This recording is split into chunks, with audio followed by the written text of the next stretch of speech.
how did the Model 3 Performance handle at the firm? Well, it did great. So as you can see, the control is amazing with the car. I have all the quote-unquote traction control off on the car, although it's still, it's digitally connected all-wheel drive car. So I have the unplugged performance shocks and pads, and control of the car is amazing. It just goes exactly where you want it to go. The brakes, as you can see, after about 2 hot laps, they got, I got the warning on the car that they got too hot.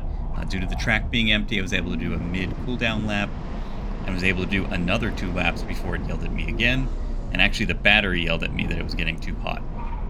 Now, it wasn't too hot out. This was in November, about 70 degrees in Florida. So as far as the time, this was my first time out in this car, although I'm a member at the track, so I've been here a lot. I probably did a little bit too much curbing on this run.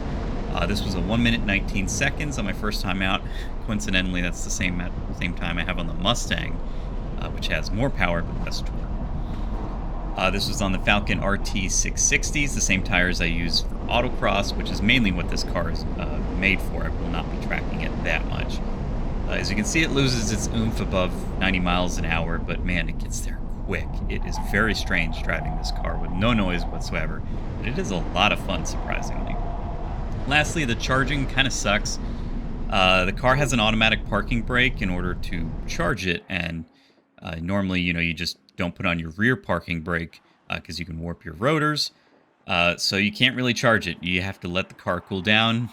There might be a solution with disconnecting and fooling the computer. It's kind of a pain out at the track, though. So that was kind of a pain. It used about 20 to 25% per 20-minute session. So you will need a fast charger. The charger I was using was about 40 miles an hour. So it would be able to keep up, although a supercharger would be better. Best of all, though, I was able to drive it home for free.